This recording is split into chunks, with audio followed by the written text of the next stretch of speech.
Now, the other part of this was that she did this behind closed doors. I think the church ought to listen to this for a moment, and maybe not this one, but the Big C church as a whole, especially Pentecostals, listen. Elisha was proclaiming something miraculous that was going to affect the life of someone. But what it wasn't, it was not a show.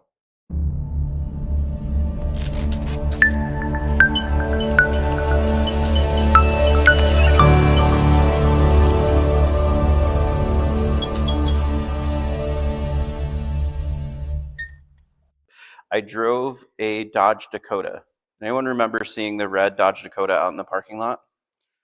Let me tell you the story about how I don't have that anymore. I had been looking for, my wife never drove the truck.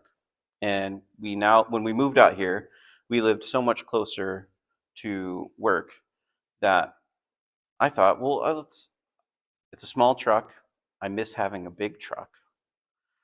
The space in the back seats is getting too crammed for the kids, even though it was a crew cab. So I thought, let's look for a bigger truck, which is like I used to have. And so I went and I drove that car to see if I could trade it in for a bigger truck that was on sale in Webster, I think. I can't even remember, but I think Webster. I drove out there and saw this truck. It was huge. It had a lift kit on it, which I'm a redneck, so that was a selling point for me. And I drove it. It was nice. I thought, yeah, the price makes sense. I basically would be the trading value and all of that made a whole lot of sense for the time being. Getting a truck that would have helped me out. So I made a deal with the guy. We came to an agreement on a price. I said, let me just go home, talk to my wife, and see if we're all on the same page. She's home watching the kids right now by herself, so I'm not going to call her and talk to her over the phone because you can't get a word in edgewise with the kids on the phone. Because as soon as someone calls me on the phone, car runs up to the phone and just screams in it, and you can't hear anything. So let me talk to my wife, and we'll see if it's a good deal. I thought to myself, I think I'm probably going to end up buying this truck. None of you have ever seen this truck because it didn't happen. Here's why. The deal was predicated on the condition of the truck that I was trading in. On my way home to talk to my wife about this and get things in order, I was driving down 490 and there was some construction. Thankfully, actually, for the first time in my life, I was thankful for some road construction. Because when I went to hit the brakes, nothing happened. And the brake line was completely severed. Right after the guy from the dealership test drove it. And it was completely fine 15 minutes ago. But now, on my way home, I'm on the expressway and I have no brakes as traffic is getting condensed. So what I did was I pulled over into the area where there was construction because it was merging people into 2 lanes instead of 3 lanes. Pulled over into that lane and didn't touch the gas pedal and tried to slow down. And I figured if I couldn't slow down, I was just going to run into the barrels instead of someone. When it got slow enough, used the parking and emergency brake. And it slowed down enough for me to be able to control the vehicle, put my emergency lights on, and I drove all the way home with no brakes. Yeah. Now, I'll be honest with you, I was not scared in the slightest in the moment. Now, later that night, I had nightmares about what could have gone wrong. And it kept me up for a couple of days every time I closed my eyes thinking about what could have possibly gone wrong in that moment. But one of the benefits of growing up in an area where there's nothing around you is that when you're learning how to drive, you can drive on roads that are basically empty parking lots because there's nothing happening. And when I was learning how to drive at 16 years old, one of the things my dad spent an entire driving session, I mean, this was a few hours of driving, he told me that he was going to make me stop the car and start over every time I used the brakes. And he spent an entire driving session with me going through stop signs and through traffic lights and different areas where there's because I lived in a very rural area, there wasn't traffic around for me to bother anybody doing this. But I was not allowed to use the brakes. And the whole time I was thinking, and I remember being a 16-year-old kid thinking, I'm driving a car. When am I ever going to need this ridiculous lesson? Um, it makes much more sense that my brakes work for me to use the brakes to stop at the stop sign.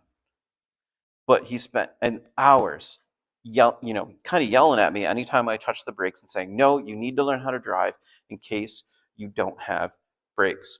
Now, for over 20 years, that lesson was never needed. But in that moment on the expressway, it came to the forefront of my mind because it was an intense lesson that I was fighting against, that he refused to give in. And it stuck with me. And in the moment, I remembered how to drive when I don't have brakes and to make quick decisions because he forced that lesson on me. And I've never been so thankful for a lesson from my dad. Because most of the time, he'd be the first to tell you, I never learned anything from him. But that was one thing that stuck with me. He put me in the driver's seat and he refused to let me use a tool at my disposal in case I never had it. And at a moment when I needed it, that lesson came to the forefront of my mind and it saved my life and our insurance bills. And it was a beautiful moment. I remember getting home and pulling into the driveway and parking off to the side so that everybody could get around the truck and telling the story to my in-laws who were staying with us. And they were shaking at just hearing the story and completely confused at my calm demeanor. Thank goodness I was able to be calm, because if I had overreacted because I didn't have a lesson that I needed in the back of my mind, things could have gone very wrong. But because I had that lesson, I made it through okay. Now, I share that with you because we're going to be talking a lot about discipleship and parenting in the lesson that we have tonight. So let's open up in 2 Kings chapter 4. Verse 1, it says, Now the wife of one of the sons of the prophets cried to Elisha, Your servant, my husband, is dead. And you know that your servant feared the Lord, but the creditor has come to take my 2 children to be his slaves. So here's what's going on. Elisha has recently taken over the ministry that Elijah started. Because Elijah was the prophet called by God, but God had told Elijah to bring Elisha on as his main mentor, as the one who would take his place in Israel when God took Elijah. Now, recently, God had taken Elijah off of the earth into heaven in the chariot of fire, and the ministry has been given to his apprentice, Elisha. And what we learned last time a couple weeks ago when we were in this series, was that Elijah had also not just mentored Elisha, but several prophets in several cities. He didn't leave his mentorship to just one. He actually created a lot of prophets and a lot of ministers to the nation of Israel that served under him. And what's going on here is Elisha is stepping into that leadership role. Because Elijah is gone, the person you talk to is Elisha. He's the one who's taken the ministry over. He's now the head of all of these prophets in Israel. Well, unfortunately, one of the prophets that Elijah had trained has passed away. And he's left behind a widow with 2 sons and a debt that they can't afford to pay. Now, in ancient Israel, according to the Levitical law, what you could do, if you couldn't afford a debt that you owed, you could become a slave or a servant. Basically, what it would be is you would be an indentured servant to a family that you owed money to, or you owed a debt to. And in the Levitical law, the slave laws for the ancient Israelites were that in the 7th year of that servanthood, you must offer the slave the opportunity to go free. And whether or not they choose, if they choose to stay with you because you've treated them well and they want to stay in your household and stay serving you, they can do that. Their debt is paid off, but they're now your servant and they stay with your household and be absorbed into your household forever. If they choose to go free, their debt is still completely clean. So this was a way to pay off the debt that she owed. And she's basically saying, well, my husband, who worked for Elijah, just like you did, he's gone. We have no way to pay off a debt. Now the collectors are coming, right? The credit card companies are calling your cell phone. They're saying, you owe us. Your husband's not here. What are you going to do? And so the only way she has to pay back is to send her sons into this indentured servanthood. She can't do it herself because of the way the Levitical laws work. The inheritance of the land and all of the inheritance from the father who passed away would go on to the sons. So the only ones who could pay off the debt are the sons. So she's basically begging Elisha, help me here. I don't want to lose my sons, but I have to pay the debt. Now, this might be, we don't know. There's a lot of conjecture. It doesn't tell us who these people were that were trying to collect the debt. But for some reason, she clearly didn't want to lose her sons. Whether it was the fact that she's a widow and didn't want to be alone for the next 6-7 years, or if it was the fact that the people who were trying to collect the debt maybe weren't as righteous as they ought to be. Because this was a time when the reason that Elijah and Elisha raised up all of these prophets is because people were not following God's law. So maybe they weren't letting people go free in the 7th year like they were supposed to. Maybe they weren't treating their servants the way that God intended them. And so there's a possibility that she's fearing what her sons may be walking into to pay off this debt. That might not have been as big of a fear at a time when Israel is acting appropriately. But either way, she's asking Elisha for help. So Elisha said to her, what shall I do for you? Tell me, what have you in the house? And she said, your servant has nothing in the house except a jar of oil. So Elisha's response, I think, is interesting. He says to her, what can I do for you? But before she even answers, what can I do for you? He then asks, what do you currently have? And I think that's interesting because a prophet is someone who speaks for God, on behalf of God. And Elisha is about to do work as a prophet in this woman's life. And one of the things he tells her is, what do you already have? What has God already supplied you with that can help you? I think sometimes when we're in need or we're in trouble or we have just kind of a devastating moment in our lives, it's easy for us to forget what we still are blessed with that God has already given us in the moment. Because we feel so in need, we forgot what we should be thankful for still in this time that's hard. And Elisha says, what has God already given you? What do you already have? And so she says, I don't have anything except a jar of oil.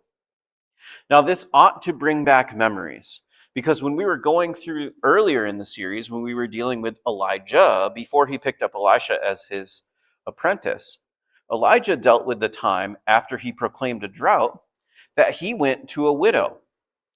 And this widow was supposed to help Elijah survive the drought.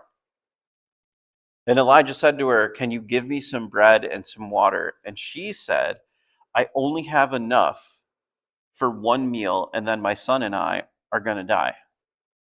She basically said, I have enough for one meal, and it's our last meal if this drought doesn't end. And Elijah told her that she should still bake a cake for her and her son, but then also give one to him, and that it would sustain her, and he stayed with her. And then that oil lasted for her to be able to make bread every day until the drought ended, even though it was supposed to only last for one meal. That was Elijah's ministry. Now, Elisha, shortly after taking over the ministry from Elijah, is dealing with a widow who only has a jar of oil. This is very similar. And remember that Elisha asked for a double portion of Elijah's spirit. He basically was saying, can I please be given the spirit that you have from God so that I can perform the same type of ministry that you do? Because Israel still needs you, but you won't be here. So help me fill the void. And so this is another opportunity for God to show up in Elisha to show that the same ministry and the same power that existed with Elijah is now with his apprentice. So all she has is a jar of oil. And take this note, sometimes God has already given you what you need, but you haven't come to him for him to multiply it yet. So verses 3 and 4, he said, go outside, borrow vessels from all your neighbors, empty vessels, and not too few. Then go in and shut the door behind yourself and your sons, and pour into all these vessels, and when one is full, set it aside. So, he says, go outside, go to all your neighbors' houses, borrow empty vessels from them. But don't ask for one or two. Ask for this is basically, it's sort of a test of faith. How much do you think God will provide in this moment? Because right now, all you have is one little jar of oil. You have no idea what's going to happen. All you're doing is following the direction of Elisha and assuming that God is going to provide for you through his ministry. And so he says, go collect as many as you can. Go in, shut the door behind yourself, and pour into all these vessels. When you're pouring the oil into the vessels, that vessel will fill up, that was empty, move it aside, fill up another one. So basically you have one jar of oil that's just never going to empty. It reminds me of not only Elijah with the widow, whose oil sustained her throughout the drought, but Jesus with the 5 loaves and the 2 fish. When during the feeding of the 5,000, when Jesus came along and used the faith of that little boy who brought 5 loaves and 2 fish to feed 5,000 men, let alone however many women and children there were, that Jesus multiplied what was already there. When someone brought what they had in faith, God used it to sustain the crowd. And not only to sustain the crowd, but there were 12 baskets full of leftovers. The other moment that this reminds me of is the wedding at Cana. When Mary comes to Jesus and the wine is running out at the wedding, and she doesn't want her friends to be embarrassed, and she asks Jesus to turn the water into wine. And Jesus turns a massive amount of water into the finest wine. When all of the guests were at the wedding thought they were receiving something incredible, they were astonished when they received the wine that Jesus created. They already thought they received great wine. And the traditional practice was after the best wine had been served, then you would start to water it down because people's taste buds were dull. But when they received the wine that Jesus created, they got something far better. And so that's what this reminds me of, this parallel between Elijah and Elisha, and God showing the Israelites and the people that served under Elijah that Elisha is definitely the new leader. He's been given the ministry that Elijah had, but also it points to something greater coming. Because whatever they did, Jesus did greater. Because Jesus is more than a prophet. He's God. So she went from him, shut the door behind herself and her sons, and as she poured, they brought the vessels to her. When the vessels were full, she said to her son, bring me another vessel. And he said to her, there is not another. Then the oil stopped flowing. Here's what you need to grab a hold of.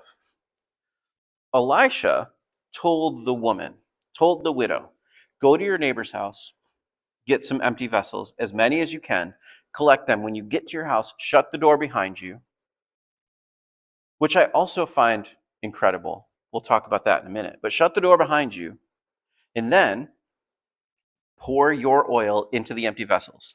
When a vessel fills up, fill up a different bottle and keep doing it until they're all full. What she did is even better. Because she didn't just go to her neighbor's house and collect all the vessels. She didn't just pour the oil into the empty vessels. She made sure her sons were there with her. When she poured the oil into an empty vessel, her son brought her the new one. Now, these boys had already witnessed someone who had been trained by Elijah, their father, who was a godly man. And clearly, he led his household, not just his sons, but his wife. Because when she had the opportunity to do something in faith, she made sure her sons were there watching her and participating in the faith that she had, that they got to see the miracle God was going to give them because she was acting out in faith and she was doing it in front of her children and having them participate with her. And so the sons would bring her an empty vessel. They got to see the reward. They got to see the faith and participate in the faith. This is great discipleship and great parenting. That your kids are not separated and the people that you are mentoring and the people that you care about actually get to witness your life of faith in front of them. Now, the other part of this was that she did this behind closed doors. I think the church ought to listen to this for a moment, and maybe not this one, but the Big C church as a whole, especially Pentecostals, listen. Elisha was proclaiming something miraculous that was going to affect the life of someone. But what it wasn't, it was not a show. God was showing up in someone's life to perform a miraculous deed, and it was done behind closed doors. This is very similar to how Jesus constantly preached. When you pray, don't be like the hypocrites in the synagogues praying out loud so that everyone can hear how holy they are. Go to your prayer closet. Here, don't go pour the oil out in the front yard so that everyone, all your neighbors can see what God is doing. No. Go, close the door. Have faith. It's not a show. I will say, it does remind me of the beginning of Come to Life. When we opened up this church, when we opened up the doors, we had an interesting start. You know, many of the members here came from a church that closed. Not all of you, but the majority came from a church that had closed. We received no funding from the church that had closed. And we had these meetings preparing for the church to be open.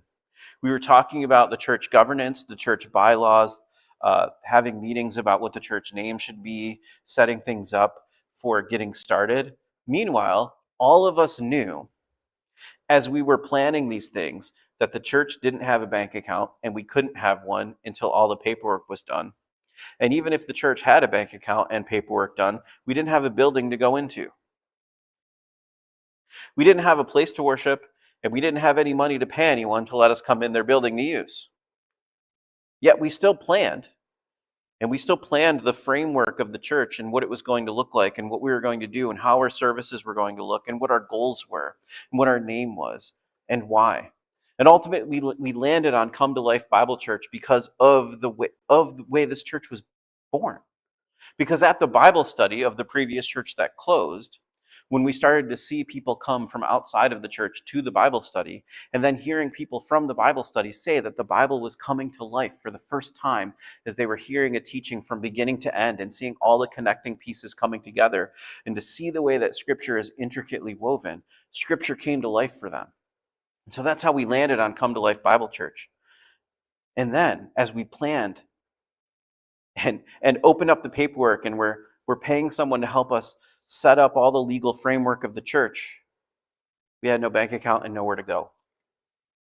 We had no clue if we were going to even be able to find a way to make this happen. Yet everyone came along and participated and waited it out, believing that it was going to happen. And it just so happened that a member of our congregation knew someone from their neighborhood that went to another church. And that church was Cornerstone. And Cornerstone allowed us to come rent out the space of the building and use it. And now we're in the building as much, if not more, than they are because of the extra ministries, the youth ministry that has grown and exploded, the young adult ministry that has started, in our Bible studies on Tuesday nights. And all of this came in a moment where it would have been easy to walk away and easy to be dejected and easy to say, we tried, but what are we going to do? We don't have a place to go and we don't have money to look for a place. What are we going to do? But all of you came along with me and we're here. And it's been 3 years. And it's been a pretty amazing 3 years. And we did it when we had no clue if it was going to work out.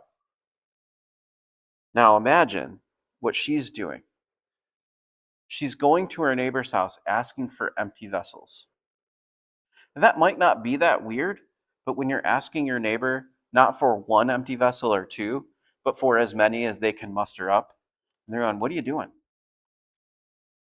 And then you go to another neighbor's house and you ask them for as many empty vessels as you can. I can only imagine the clamoring in a small town of what that would look like as some lady who just lost her husband is running into her house with armfuls of empty vessels and then shutting the door behind her frantically. Must have looked crazy. But she didn't care what she looked like, but she did it in front of her kids to show this is an act of faith and you're going to watch it happen and you're going to participate in it so that you can learn that you can trust God when He's made you a promise. So this is what happens. She came and told the man of God, and he said, go sell the oil and pay your debts, and you can live on the rest. So after all of those vessels were filled, he says, go and sell it. You'll be able to pay off your debt. Not only will you be able to pay off your debt, there will be leftovers for you to live off of. Now, I cannot help but think about both the wedding at Cana and the leftovers of the 5 loaves and 2 fish. When after Jesus fed over 5,000 people, somewhere potentially between 10 and 20,000 people, if you count the women and children, that there were 12 baskets of leftovers after only receiving 5 loaves of bread and 2 fish. Out of what very little that was brought forth, what God turned it into. And so I go back to that question that Elisha asked the widow. What has God already provided you with? Are you going to be faithful with it and see what God does with it? That's what happened here at the church. And God has been faithful thus far. So ultimately, what can we learn from this short section of Scripture? There's a few things. One is there's clear parallels between Elisha's ministry and Elijah. They both served a widow in need who had only 1 jar of oil, and it both sustained them to life. Now, Elisha also raised her son from the dead, where Elijah raised the widow's son from the dead. Elisha saved her sons from slavery. Now, Jesus, of course, provides not only sustenance for the 5,000 or more and the wedding at Cana, but he has provided the bread of life to all through the sacrifice on the cross. So what Elisha did and Elijah and their parallels to show that God was with this next prophet also points to the fact that Jesus is the greater. What God has already done in the Old Testament, God did greater through Christ. And he has become the bread of our life. But here's the other real applicable part that we can walk away with. And this goes for both parenting and discipling. If you're serving in ministry or mentoring anybody in their Christian walk, or if you're parenting anyone, live your faith out loud in front and alongside them so that they can witness your faith and God using what he's given you to do more than you would have expected. Live your faith out loud in front of those you're discipling and in front of your children. Let them see your faith and use what God has given you and see what he does with it. Let's pray.